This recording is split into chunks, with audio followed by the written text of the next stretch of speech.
Dans cette vidéo, nous allons voir comment faire un tableau à double variable, à deux variables. Et nous allons utiliser le document de travail où on a les 50 employés d'une entreprise. Et dans l'exemple qu'on va faire présentement, on va faire l'étude, un tableau avec le sexe et la satisfaction à l'égard du poste occupé. La satisfaction à l'égard du poste occupé, vous avez les chiffres 1 à 3. Et un petit peu plus bas, vous avez la satisfaction qui veut dire, 1 veut dire peu satisfait, 2 moyennement et 3 très satisfait. Donc, on va commencer par faire le tableau. Juste avant, il faut d'abord, pour pouvoir faire le tableau, on va avoir besoin d'un tableau. On va le faire avec un tableau croisé dynamique.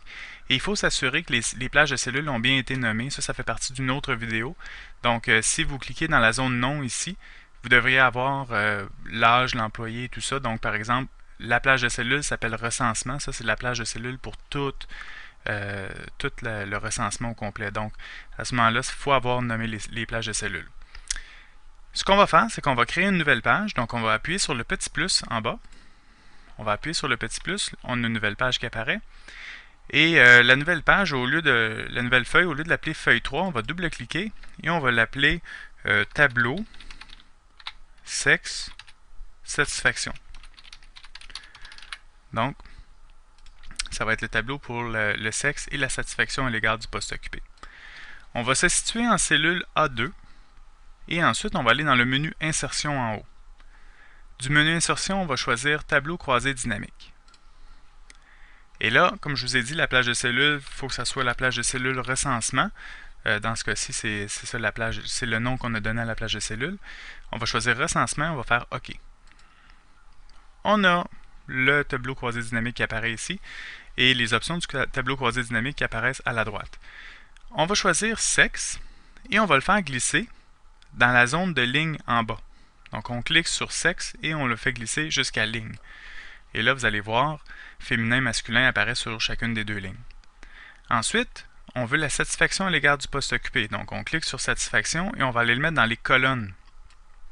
Donc dans les colonnes en haut, ici on va avoir 1, 2 et 3 qu'on va changer éventuellement pour peu satisfait jusqu'à très satisfait.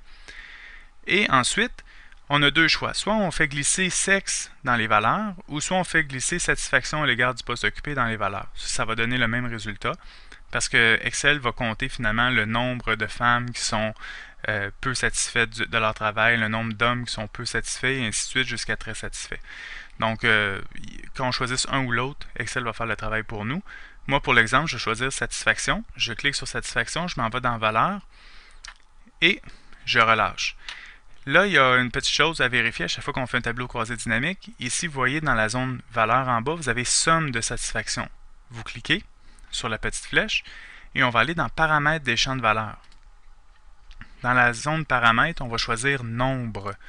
On ne veut pas laisser ça à somme, sinon il fait des sommes avec tout ça. Fait qu'on va choisir nombre et on fait OK. Et là, on a un tableau croisé dynamique qui est comme celui qu'on veut. Maintenant, on va aller dans l'onglet Création en haut, l'onglet Création, et on va choisir Disposition du rapport. Le rapport, on va l'afficher en mode plan. Dans notre tableau croisé dynamique, c'est juste plus beau pour regarder. Et ensuite, on a pas mal terminé notre tableau croisé dynamique. Maintenant, ce qu'on fait, c'est qu'on sélectionne tout notre tableau. Donc, on sélectionne de la première cellule de notre tableau à la dernière. On s'assure d'avoir toutes les cellules. Et ce qu'on va faire, c'est qu'on va le copier pour libérer, puis on va le coller, mais pour libérer le lien avec le tableau croisé dynamique qui est à notre droite ici. Ce qu'il faut faire, on va aller dans le menu Accueil en haut, l'onglet Accueil, et on va choisir Coller, et on va coller seulement les valeurs. Donc, vous avez la petite tablette ici avec 1, 2, 3. Juste en dessous, ça écrit valeur. Donc, c'est ça qu'on veut, choisir parce qu'on ne veut pas garder le lien avec le tableau croisé dynamique, on veut couper le lien. Donc, on clique là-dessus. Et là, vous avez votre tableau croisé dynamique qui est disparu. Finalement, vous êtes seulement en mode tableau. On va faire quelques petites modifications. Première chose à faire, on sélectionne tout notre tableau. On va aller dans l'onglet Accueil en haut. Et vous avez des petites bordures. Vous allez cliquer. Vous avez le menu déroulant. Vous allez choisir toutes les bordures. Donc, on va mettre des bordures partout. C'est juste une question d'esthétisme. Ensuite, vous avez des petites choses qu'on va modifier encore. Dans le tableau, nombre de satisfaction à l'égard du poste occupé, soit on enlève ça. Donc, on supprime. On fait juste cliquer et supprimer. On a le sexe F, on peut vraiment écrire ça au long, là, féminin. M pour masculin. Au lieu de total général, on va juste écrire total. Ensuite, au lieu d'écrire 1 ici, ben, la satisfaction 1, ça voulait dire quoi? Ça voulait dire peu satisfait. On va écrire peu satisfait. Le 2, c'était moyennement satisfait. Et le 3, c'était très satisfait.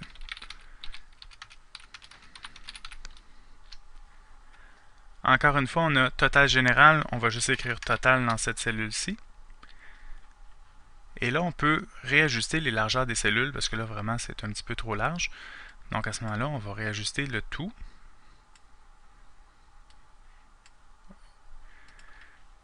Et vous avez le titre en haut, satisfaction à l'égard du poste occupé. Ça, c'est dans la colonne ici, c'est le sexe. L'autre ici en haut, c'est satisfaction à l'égard du poste occupé, mais il est juste écrit dans la cellule B2. Ce qu'on va faire, c'est qu'on va sélectionner B2, C2 et D2. On sélectionne les trois cellules. Et dans l'onglet Accueil en haut, vous allez voir Fusionner et centrer. On va cliquer là-dessus et ça va centrer finalement la satisfaction à l'égard du poste occupé. Ce que j'aime faire aussi dans les tableaux, moi, c'est que je le sélectionne au complet, le tableau. Puis dans l'onglet Accueil, je m'en vais centrer les contenus. De l'esthétisme encore, c'est juste que je trouve ça plus beau comme ça. Quelque chose qui est peut-être intéressant des fois, c'est de prendre les totaux et de les mettre en caractère gras. Ça peut être intéressant aussi.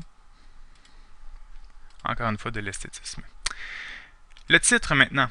Le titre, répartition des 50 employés.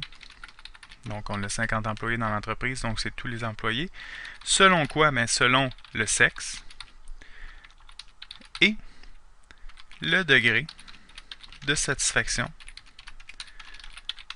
à l'égard du poste occupé.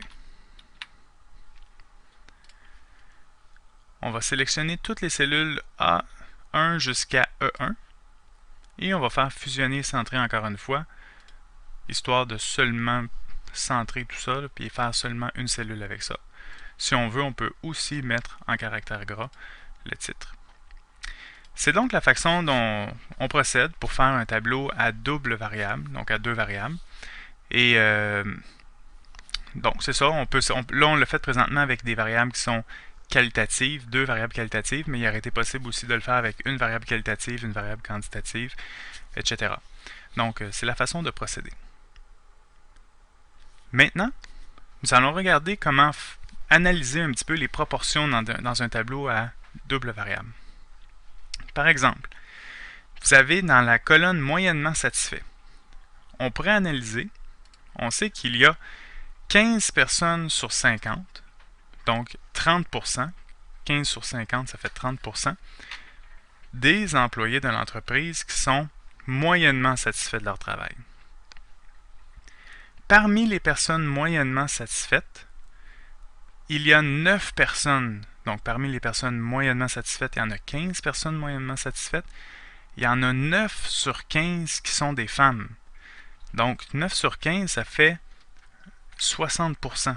Ce qui veut dire que les hommes ici, on a 40%. Donc, 40% des gens moyennement satisfaits sont des hommes et 60% des personnes moyennement satisfaites sont des femmes. Pourtant, il y a le 6 ici qu'on voit là, ça correspond à 12% de la distribution. Donc, des hommes moyennement satisfaits, les hommes moyennement satisfaits correspondent à 12% de la distribution totale, mais correspondent à 40% des gens moyennement satisfaits. Donc, on peut regarder ça par colonne, on peut regarder ça par ligne, ou on peut regarder ça globalement. Donc, le 6 sur 50, ça correspond à la proportion des hommes moyennement satisfaits par rapport à toute la distribution. Le 6 sur 15, ça correspond par rapport par rapport aux personnes moyennement satisfaites, il y a 6 personnes sur 15, donc 40% qui sont des hommes. Et on aurait pu voir ça aussi autrement. Parmi les hommes, il y a 21 hommes. Parmi les hommes, on a 6 hommes sur 21 qui sont moyennement satisfaits. Donc 6 sommes sur 21, qui fait un pourcentage d'environ 28,6%. Donc 6 sommes sur 21 sont moyennement satisfaits. Mais ça correspond pas, le 28,6% ne correspond pas au pourcentage du total, mais bien au pourcentage de la ligne. Donc, c'est un peu la façon qu'on va analyser, vu qu'il y a deux variables, on peut analyser ça verticalement, horizontalement ou par rapport au total. C'est ce qui met donc fin à la présentation.